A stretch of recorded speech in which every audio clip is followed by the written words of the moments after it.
아마샤가 예후의 손자 여호아스의 아들 이스라엘의 왕 요아스에게 사자를 보내 이르되 오라 우리가 서로 대면하자 한지라. 이스라엘의 왕 요아스가 유다의 왕 아마샤에게 사람을 보내 이르되 레바논 가시나무가 레바논 백향목에게 전가를 보내어 이르기를 내 딸을 내 아들에게 주어 아내로 삼게 하라 하였더니 레바논 들짐승이 지나가다가 그 가시나무를 짓밟았느니라. 내가 에돔을 쳐서 파하였으므로 마음이 교만하였으니 스스로 영광을 삼아 왕궁에나 내 집으로 돌아가라. 어찌하여 화를 자체하여 너와 유다가 함께 망하고자 하느냐 하나 아마샤가 듣지 아니하므로 이스라엘의 왕 요아스가 올라와서 그의 유다의 왕 아마샤가 유다의 베세메스에서 대면하였더니 유다가 이스라엘 앞에서 패하여 각기 장막으로 도망한지라. 이스라엘 왕 요아스가 베세메스에서 아하시아의 손자 요아스의 아들 유다 왕 아마샤를 사로잡고 예루살렘에 이르러 예루살렘 성벽을 에브라임 문에서부터 성 모퉁이 문까지 400규빗을 헐고 또 여호와의 성전과 왕궁 곳간에 있는 금 은과 모든 기명을 탈취하고 또 사람을 볼모로 잡아서 사마리아로 돌아갔더라. 아멘. 자리에 앉으시겠습니다. 우리 옆에 성도님 바라보며 같이 한번 인사할까요? 오늘 큰 은혜 받으세요. 네, 오늘 저는 열왕기하 강의 13번째 시간으로 거의 그리스도인, 영어로 Almost Christian이라는 제목으로 말씀을 증거하도록 하겠습니다. 제목이 거의 그리스도인입니다. 아마 참 낯선 제목이고 들어본 게 많이 없으신 제목일 줄로 압니다. 왜냐하면 사실 거의 그리스도인이라는 말은 우리나라 문맥으로 문법적으로 맞지 않는 표현입니다. 거의라는 말은 부사고 그리스도인은 명사기 때문에 조금 어렵지만 부사는 명사를 꾸며주지 못합니다. 빠른 사람은 있어도 빠르게 사람이라는 말은 어색하듯이 이 거의 그리스도인이라는 말은 우리 말에 문법적으로 맞지 않는 표현입니다. 그럼에도 불구하고 제가 오늘 이 말씀의 제목을 거의 그리스도인으로 정한 이유는 이 영어로 almost Christian이라는 이 표현이 우리에게는 낯설 수 있지만 교회사적으로는 그리 낯선 표현이 아니기 때문에 그렇습니다. 감리교회 창시자 웨슬리는 이 제목으로 설교를 했으며 17세기의 목회자였던 영국의 매튜 미트도 이 제목을 가지고 책을 썼습니다. 우리나라에도 지평서원이라는 곳에서 Almost Christian, 우리나라 말로 유사 그리스도인이라는 제목으로 책이 출간된 적이 있습니다. 오늘 우리는 본문을 유다의 아마샤 왕에 관한 말씀을 볼 것입니다. 제가 유다의 아마샤 왕에 관한 말씀을 준비하면서 이 Almost Christian, 거의 그리스도인이라는 제목이 계속해서 생각이 나서 말씀의 제목을 거의 그리스도인으로 지었습니다. 저와 우리 귀한 성도님들이 말씀의 제목을 통하여 그리고 이 본문의 말씀을 통하여 우리의 신앙을 다시 한번 살펴보시는 그런 귀한 시간 되기를 예수님의 이름으로 간절히 축복합니다. 이 almost 거의라는 말은 사전적으로는 어느 한도에 매우 가까워 가는이라는 뜻으로 상황에 따라서 사람에게 힘과 소망을 주는 단어이기도 합니다. 예전에 지금은 이제 많이 하지 않지만 예전에는 등산을 참 많이 했습니다. 저도 어렸을 때 학생부 때도 등산을 올라갔던 기억이 나고 청년부 때도 등산을 갔던 기억이 납니다. 여러분 등산을 갈 때 그래도 비교적 형제들은 잘 올라가는데 자매들 가운데 좀 체력이 없는 자매들은 등산을 참 힘들어하는 자매들이 많이 있습니다. 그런데 그 힘들어하는 자매들이 꼭 시작한 지 한 10분 정도 됐을 때 아직 10분의 1도 안 올라갔을 때 이렇게 물어봅니다. 거의 다 언제 도착하냐고.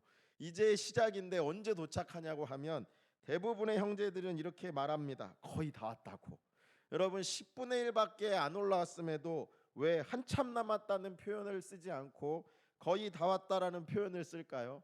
한참 남았다는 표현을 쓰면 중도 포기하고 내려갈까 봐 거의 다 왔다고. 저도 맨날 거의 다 왔대요. 올라가도 계속 올라가는데 거의 다 왔다고 하는데 보면 어느새 올라가 있습니다. 이 거의라는 말을 통해서 조금만 가면 돼 하고 이런 소망이 생기는 말이 거의죠. 또 학생이 시험을 볼 때 어떻습니까? 예를 들면 70점 이상이 커트라인이고 70점을 넘어야 통과하는 시험이 있다고 할 때 제가 시험을 봤는데 10점을 받았다고 한다면 아마 그 다음 시험을 포기할 수도 있습니다. 아유, 나는 소망이 없나 보다 이렇게 생각할 수 있어요. 그런데 만약에 70점이 커트라인인데 68점을 맞았거나 69점으로 거의 아슬아슬하게 떨어졌다고 한다면 다음 시험에 더 분명히 합격할 수 있을 것 같다는 그런 소망이 생길 수 있겠죠. 그렇기 때문에 이 거의라는 단어는 거의 목표치에 도달했기 때문에 우리에게 힘과 소망을 주는 단어가 거의입니다. 하지만 이 거의라는 말은 우리에게 소망을 주는 동시에 엄밀히 말해서 지금은 아직 그 목표에 도달하지 못했다는 것을 보여줍니다. 지금 세계적으로 큰 축제인 월드컵이 진행되고 있죠. 우리나라는 아쉽지는 모르겠지만 떨어졌지만 지금 다른 나라가 월드컵을 하고 있는데 저도 저번에 뉴스에 나와서 그 내용을 보고 하이라이트를 본 적이 있는데 저번 주에 아프리카의 세네갈과 유럽의 벨기에가 월드컵에서 경기를 붙었습니다. 그런데 세네갈이 벨기에를 2대 0으로 이기고 있었어요. 그리고 경기를 5분 남겨놓고 2대 0으로 이기고 있다가 연속해서 2골을 먹히고 2대 2가 되더니 연장전 끝에 결국에 역전패를 당하는 그런 드라마틱한 일이 저번 주에 있었습니다. 이 말을 한마디로 요약하면 이렇습니다. 세네갈이 거의 이길 뻔했어요. 여러분, 이 말은 무엇입니까? 세네갈이 거의 이겼다는 것은 이겼다는 거예요, 졌다는 거예요? 졌다는 것을 보여줍니다. 어떤 사람은 그런 얘기합니다. 내 자녀가 거의 서울대학교를 들어갈 뻔했다고. 여러분, 그 말은 아이가 정말 공부를 잘했기 때문에 가능한 얘기예요. 저희 부모님이 한 번도 저에게 거의 서울대학교를 들어갈 뻔한 얘기를 한 적이 없으십니다. 서울대학교는 저 높은 곳의 꿈이에요. 그런데 거의 서울대학교를 들어갈 뻔했다는 것은 공부를 얼마나 잘했으면 그런 말을 했겠습니까? 그런데 결론적으로 얘기하면 들어갔다는 거예요, 못 들어갔다는 거예요? 못 들어갔다는 것을 말하고 있습니다.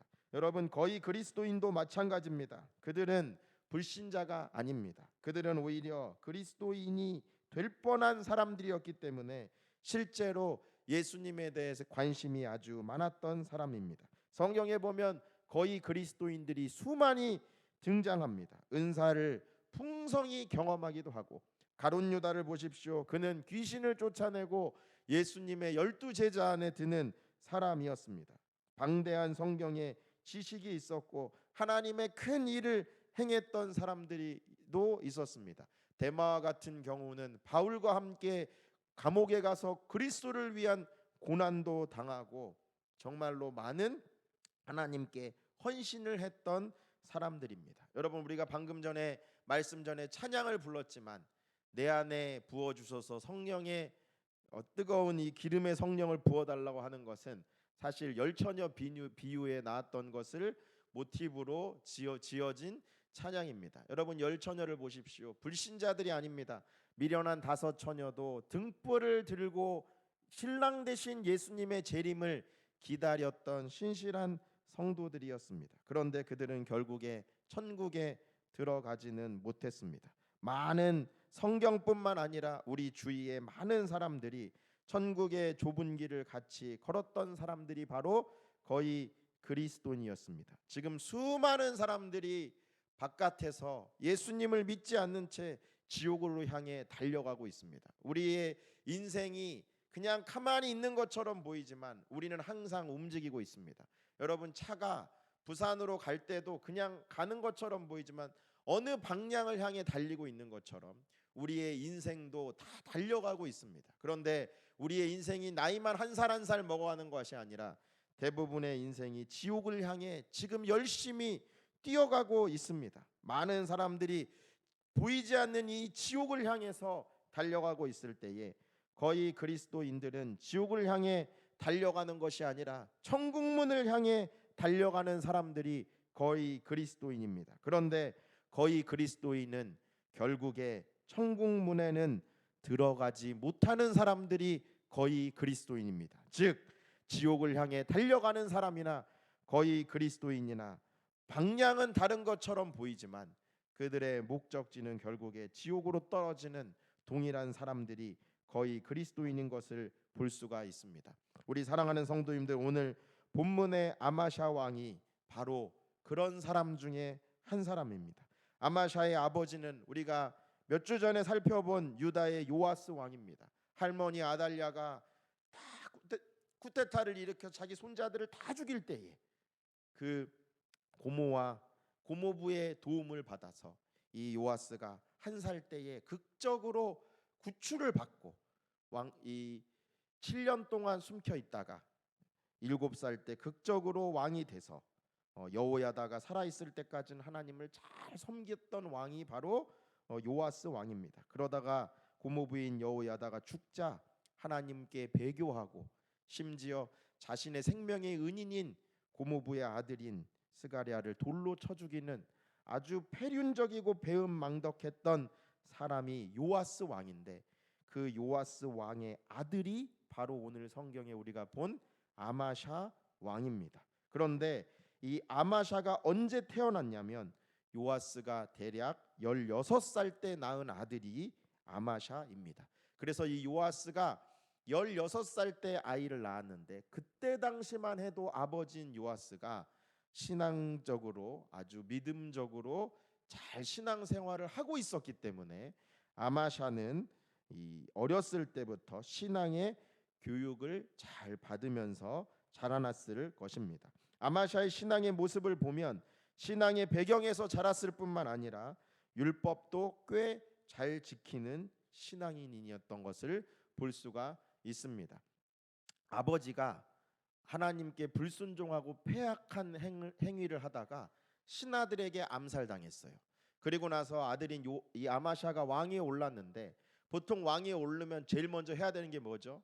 자신의 아버지를 죽인 그 신하를 징벌하는 일을 반드시 해야 됩니다. 그래서 우리 고대사도 보면 왕을 시해하거나 대역죄나 역모를 일으킨 사람은 그 사람만 죽이는 것이 아니라 반드시 그의 자녀와 삼족과 중국 같은 데 경우에 보면 구족까지 싸그리 풀 한 폭이 나지 않게 멸하는 것이 관례입니다. 마찬가지로 이스라엘 때도 그랬어요. 그런데 아마샤는 그렇게 하지 않았습니다. 오직 아버지를 시해한 그 신하들만 처리하고 그의 신하의 자녀들은 죽이지 않았습니다. 왜 그랬습니까?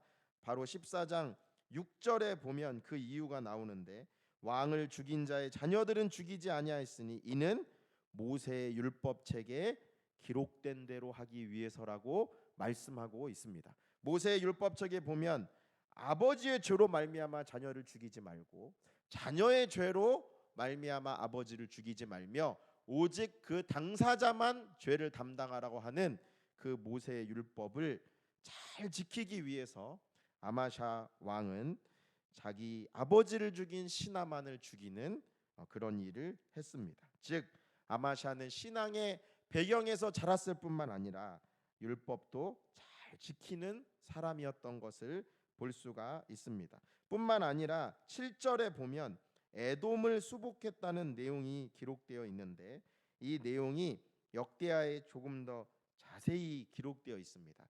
에돔이란 나라가 유다의 오랫동안 속국이었다가 유다가 범죄함으로 인해 독립을 하게 됩니다. 그리고 나서 50년 정도 경과하고 나서 아마샤가 다시 이 에돔을 탈환해야겠다는 마음을 갖습니다.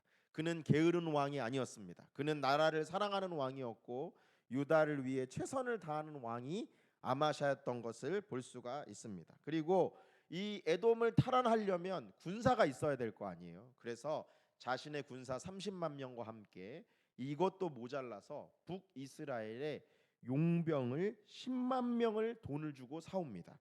역대하에 보면 은 100달란트를 주고 사왔다고 기록하고 있습니다.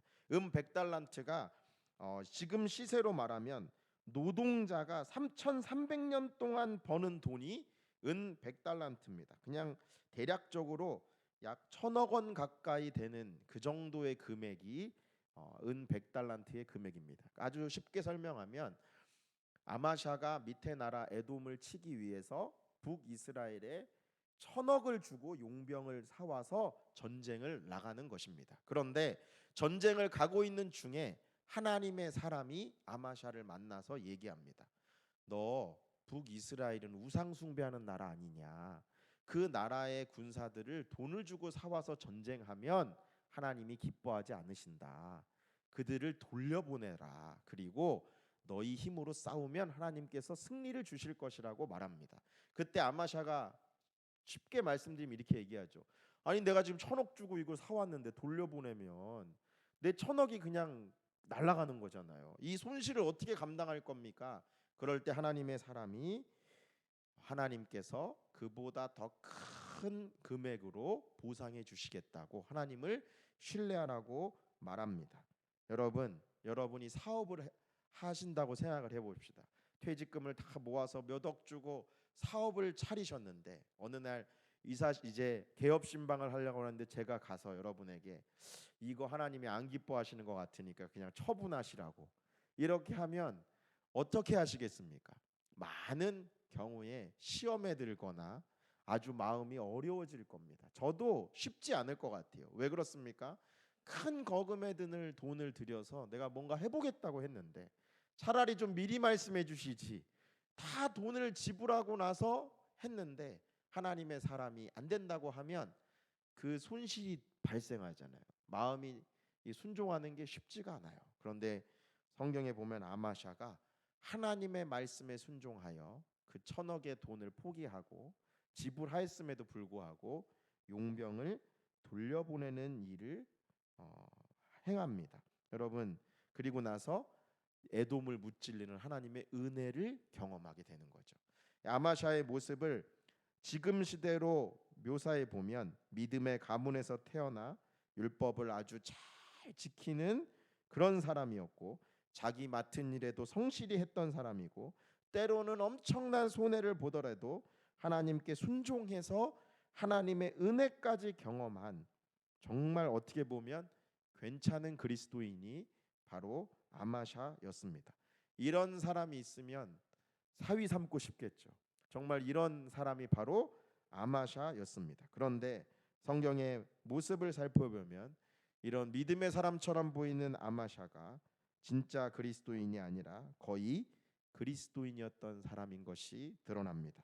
그가 에돔을 차지하자마자 했던 행동이 에돔의 신을 가져다가 자기의 신으로 우상을 섬기기 시작합니다. 그리고 나서 하나님의 선지자가 이를 강하게 책망하자 너가 뭔데 나한테 이래라 저래라 하냐 누가 너를 나의 모사로 삼았느냐 하며 하나님의 선지자의 말을 듣지 않습니다. 나아가서 그가 에돔을 무찔러서 한없이 스스로 교만해지면서 이제 내가 전쟁 나가면 다 이길 수 있겠다는 생각을 가지고 북이스라엘의 왕과 싸움을 하자고 합니다. 오늘 우리가 읽었던 내용이 그 내용입니다. 그랬더니 북이스라엘 왕이 뭐라고 합니까? 너가 에돔에게 그 조그만 나라 하나 물리쳤다고 해서 기고만장해져서 나랑 싸움을 하자고? 그냥 너 예루살렘에 거하면서 그냥 너의 영광을 취해. 싸우면 너가 손해니까 너 상대가 안 되니까 그냥 가만히 있어. 그런데 아마샤가 그 말을 듣지 않고 분수에 넘쳐 북이스라엘의 왕과 전쟁을 하다가 결국에 볼모로 사로잡히고요. 예루살렘의 성벽이 막 400규빗이 무너지고요.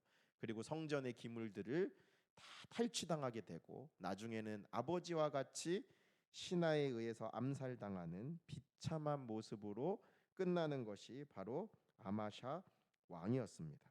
우리 사랑하는 성도님들, 그는 그리스도인처럼 보였지만 진짜 그리스도인은 아니었습니다.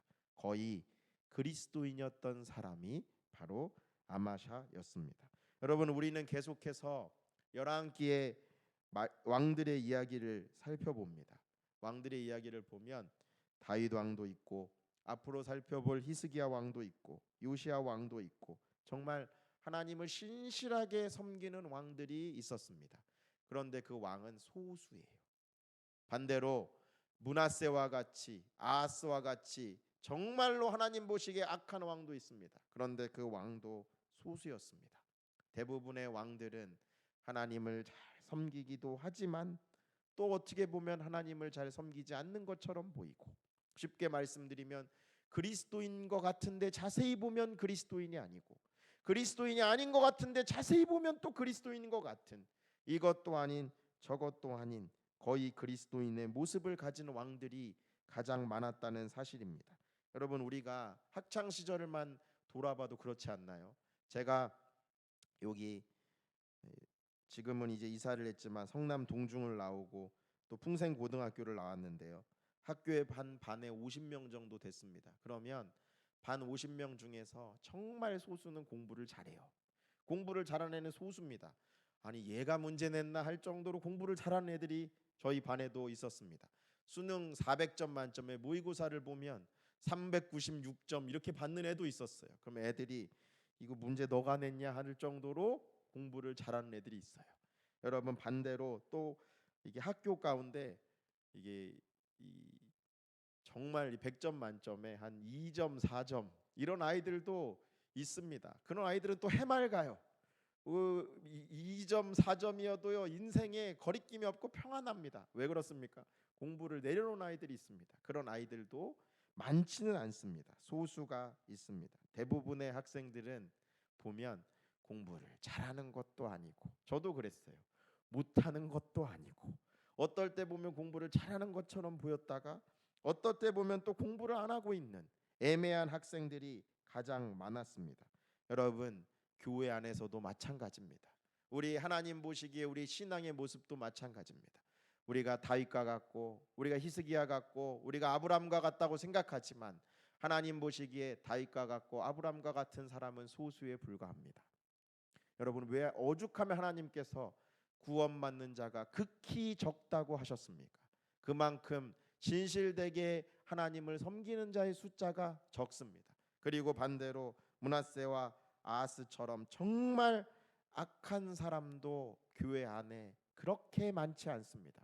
대부분의 교회 모습의 신앙생활은 어떤 모습을 보입니까? 어떨 때는 신실해 보이고, 어떨 때는 은혜로운데, 어떨 때 보면은 또 신자가 아닌 것 같고, 어떨 때 보면 또 신자인 것 같고, 이런 거의 그리스도인의 모습이 대부분의 교회 안에 많이 있는 것을 볼 수가 있습니다. 우리는 그 애매한 사람들이 다수기 때문에 괜찮다고 생각합니다. 여러분, 그런데 그게 과연 괜찮을까요?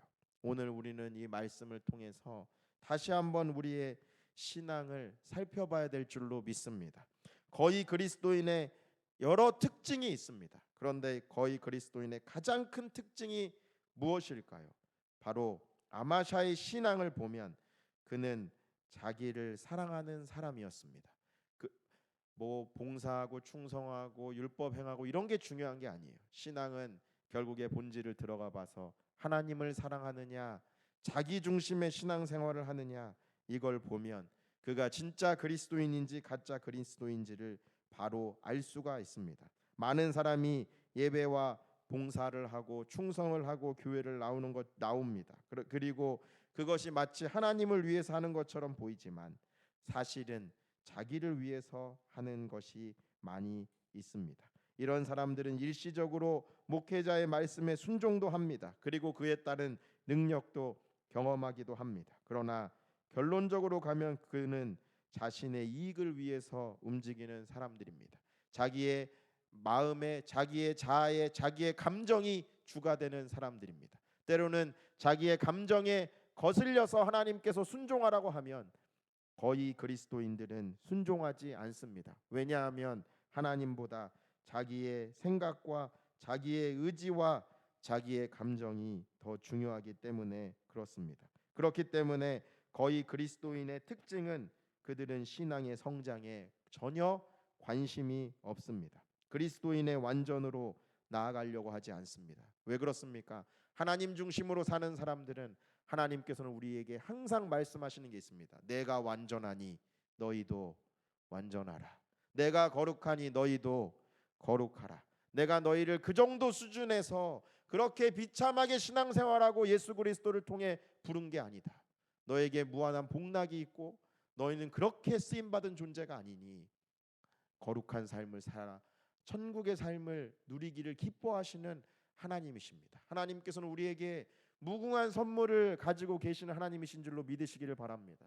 그러려면 우리가 하나님 앞에서 완전해야 되고 죄를 멀리해야 되고 거룩한 가운데 하나님께 나아가야 됩니다. 그래서 하나님께서는 우리에게 우리의 생각 이상으로 요구하시고 우리의 생각 이상으로 은혜를 베풀어 주시는 하나님이십니다. 그렇기 때문에 진짜 그리스도인은 내 신앙에 만족할 수가 없습니다. 하나님의 수준에 맞춰서 나를 계속해서 하나님께 맞춥니다. 그러나 자기 자신을 주인 삶은 거의 그리스도인들은 신앙에 관심이 없습니다. 왜 그렇습니까? 내 신앙의 정점의 기준을 내가 정하기 때문에 그렇습니다. 내가 만족하면 거기서 끝입니다. 하나님이 만족하지 않는다 할지라도 내가 이 정도 기도하면 되지 뭐 만족하고 일주일에 한번 이 정도 예배드리면 되지 뭐 내 스스로 만족하는 사람들은 하나님을 만족시키지 않기 때문에 신앙이 정체가 되고 나아갈 수가 없습니다. 더군다나 그들은 그리스도인들이 어떻게 완전할 수 있겠어? 우리는 뭐 다 죄 가운데 거하니까 넘어질 수밖에 없지 뭐 하면서 우리 스스로를 합리화시킵니다. 그래서 그 결과 어떻습니까?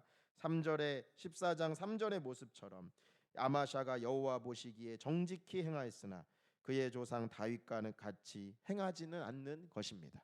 이 정도 정직하면 됐지 뭐, 이 정도 내가 신앙생활하면 됐지 뭐 하지 다윗처럼 정말로 하나님 마음에 합한 자로 나아가려고 하지는 않는 것입니다. 율법에 따라 말씀을 지키기도 하고 신앙의 결단을 하기도 합니다. 그러나 거기까지입니다. 결국에는 그 본성 안에는 하나님보다 에돔의 세상 신을 더 좋아하는 동기가 마음 가운데 있습니다. 이스라엘 왕이 교만했던 것처럼 결국에는 하나님을 통하여 자신을 드러내기를 더 좋아하는 사람들이 거의 그리스도인의 모습입니다. 모든 신앙의 기준이 하나님이 아니라 자신입니다. 우리 사랑하는 성도님들, 저와 우리가 오늘 예배를 드리잖아요. 여러분은 왜 예배를 드리십니까? 물론 예배를 통해 하나님께 영광을 드리고 하나님을 높여드리지만 우리에게 은혜가 필요하지 않습니까?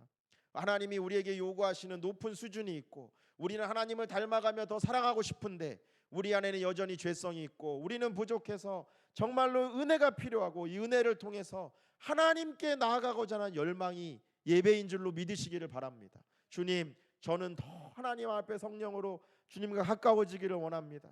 예수님을 닮기 원합니다. 여전히 제 마음 가운데 이런 악한 모습이 있으니 주님 저를 용서해 주시고 제가 주님처럼 주님을 닮아 세상의 빛과 소금의 역할을 감당하며 주와 동행하기를 소망합니다. 이 갈망함을 가지고 신앙의 성장을 예배 은혜를 간구하는 자들이 모이는 것이 바로 예배입니다. 하지만 거의 그리스도인들은 그런 모습으로 예배를 드리지 않습니다. 그들은 현상을 유지하기 위해서 예배를 드립니다.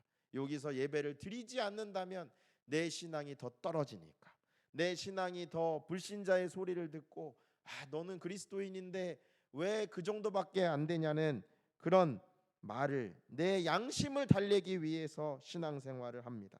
하나님을 위한 것이 아니라 결국에는 내 양심의 위로를 얻기 위해서 그래도 요 정도 하면 그리스도인 소리를 듣겠지, 그래도 이 정도 하면 의무를 다하겠지 하면서 자신을 위한 예배를 드리고 자신을 위한 신앙생활을 합니다.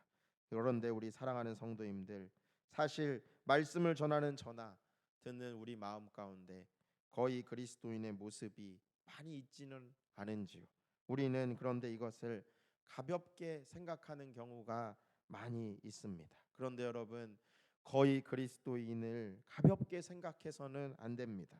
왜냐하면 거의 그리스도인은 결국에 천국에 들어갈 수 없기 때문에 그렇습니다. 우리 사랑하는 성도님들, 우리의 삶 가운데 천국에 들어가지 못하는 것보다, 천국에 들어가는 것보다 더 중요한 문제가 어디에 있습니까? 제가 이번 주에 저희 자녀 한 명을 이렇게 하이미를 재우는데 잠자기 전에 기도를 해주고 이제 자는데 그런 질문을 해요.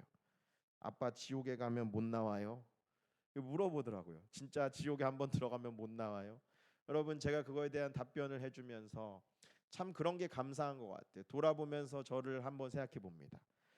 지옥에 가면 진짜 못 나온다고 답은 해줬는데 그러면 나는 얼마나 천국의 길을 걸어가고 있나? 우리는 우리의 삶을 살면서 실제적으로 하나님의 심판대 앞에 누구나 서게 될 것입니다.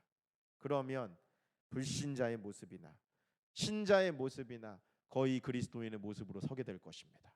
그런데 우리가 평상시에는 내가 좀 거의 그리스도인의 모습을 가지고 있지 인정은 하지만 그것에 대한 심각성을 모릅니다. 왜 그렇습니까? 거의 그리스도인은 구원받을 수 없기 때문에 그렇습니다. 그래서 우리 사랑하는 성도님들, 우리는 거의 그리스도인의 모습이 있다 한다고 한다면 우리가 진짜 그리스도인 되시기를 예수님의 이름으로 간절히 축원드립니다. 여러분, 우리에게 소망이 있습니다. 왜 그렇습니까? 거의 그리스도인이라 할지라도 진짜 그리스도인이 될 수 있기 때문에 그렇습니다.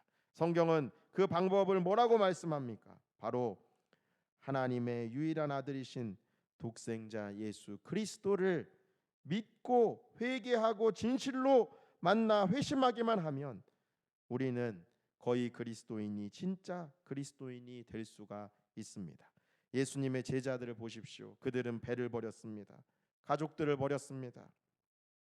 베드로가 예수님을 따를 때 결혼했을까요? 안 했을까요? 이 결혼을 했죠. 장모님이 열병에 있었잖아요. 그런데 가족도 던져버리고 배도 던져버리고 예수님만 따라다닐 정도의 열정이 있었습니다. 그런데 그들은 그리스도인이 아니라 거의 그리스도인이었습니다. 말씀을 듣고 기적을 행하고 능력을 행했지만 정작 아무도 자기를 부인하는 사람은 아무도 없었습니다. 예수님께서 자기를 부인하는 십자가 앞에 그들은 예수님을 버리고 자신의 자아를 지키기 위해 다 도망갔던 거의 그리스도인이었습니다. 그런데 우리에게 소망은 무엇입니까? 그 거의 그리스도인들이 다 진짜 그리스도인들이 되었습니다. 무엇을 통해 되었습니까? 바로 예수 그리스도의 십자가를 경험하자. 3년 동안 예수님을 따라다녔어도 그리스도인이 되지 못했던 그들이 예수 그리스도의 십자가를 경험하자 그들은 자기를 부인하고 십자가를 지고 진정으로 예수님을 따르는 제자들이 됐던 것을 볼 수가 있습니다. 저와 우리 귀한 성도님들이 그 예수 그리스도의 십자가를 경험하기를 예수님의 이름으로 간절히 축원드립니다. 여러분, 예수님 진짜 그리스도인이 되기 위해서는 하나입니다. 자기를 부인하고 예수님의 십자가를 경험해야 될 줄로 믿습니다. 여러분, 그런데 예수 그리스도의 십자가를 누구나 경험할 수 있습니다. 그렇지만 거의 그리스도인은 반드시 겪어야 되는 한 가지가 있는데 내 상태를 정확하게 인식하는 것이 중요합니다. 왜 그렇습니까?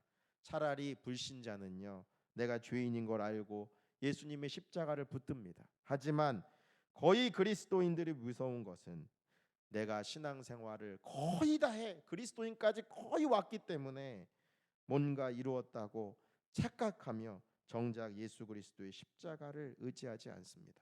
여러분, 솔직히 저와 여러분이 우리가 기도도 하고 성령도 구하고 막 하지만 내 회심을 위해 우리가 얼마나 기도합니까? 내가 죄인인 거 하나님, 내가 불신자처럼 오직 예수 그리스도의 십자가 아니고는 내가 구원받을 수 없으니 주님 나에게 은혜를 베풀어 달라고 우리가 솔직히 얼마나 기도합니까? 그 내용은 이미 과거의 내용이 되어버렸을 뿐입니다. 왜 그렇습니까? 내 상태를 정확하게 알지 못하기 때문에 그렇습니다. 오늘 아마샤도 그렇습니다. 결국에 그가 에돔을 정벌하니 뭐가 된 것처럼 교만하게 행동합니다. 그래서 우리가 읽었던 10절처럼 내가 에돔을 쳐서 파했으므로 마음이 교만해져서 결국에 패망하게 되는 것입니다. 여러분, 아마샤는 약간의 승리에 취해서 자신의 현재의 군사력의 상태나 아무것도 보지 못했습니다. 교만은 결국에 자신의 상태를 제대로 보지 못하는 것입니다. 우리가 내 영혼의 상태를 들여다볼 수 있는 안경이 있다면 저와 여러분이 여기서 교만할 수 하나님 앞에서 당당하게 자랑하고 교만할 수 있는 사람은 아무도 없습니다.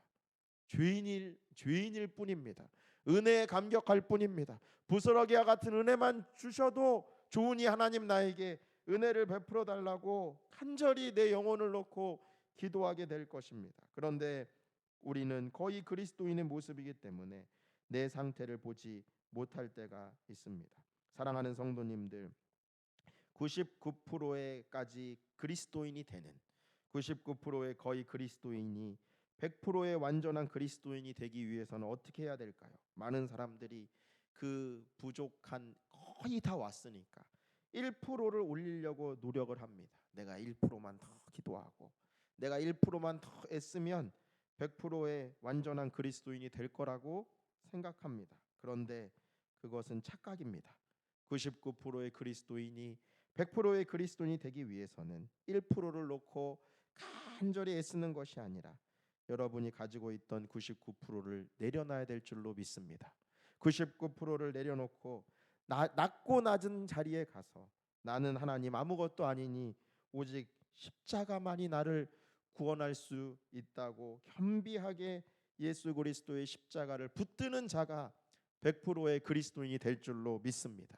바울을 보십시오. 바울이 얼마나 이루었던 것이 많았던 사람입니까? 그런데 그가 진짜 그리스도인으로 천국 갈 수 있었던 것은, 형제들아 나는 아직 내가 잡은 줄로 여기지 아니하고 오직 한 일, 뒤에 있는 것을 잊어버리고 앞에 있는 것을 잡으려고 표대를 향하여 그리스도 예수 안에 하나님이 위해서 부르신 부름의 삶을 위해서 달려갔기 때문에 그렇습니다.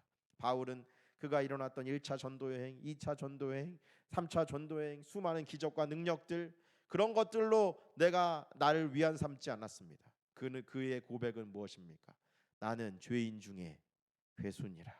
그가 처음에 고린도 후서를 쓸 때만 해도 나는 사도 중에 사도라고 말했던 자가, 그가 마지막에 죽기 직전에 마지막에 쓴 디모데 전후서에 보면 내가 바로 죄인 중에 괴수라고 얘기를 합니다. 죄인 중에 괴수인 내가 구할 수 있는 것은, 나는 날마다 내 자아를 부인하고 나는 날마다 죽고 내가 필요한 것은 오직 십자가의 능력밖에 없다고, 주님 십자가의 은혜로 나를 구원하여 달라고, 마치 처음 예수 그리스도를 믿은 사람처럼 그 어린아이와 같은 순수한 신앙으로 끝까지 십자가만을 구했기 때문에 그는 하나님의 위대한 사도가 될 수 있었던 것입니다.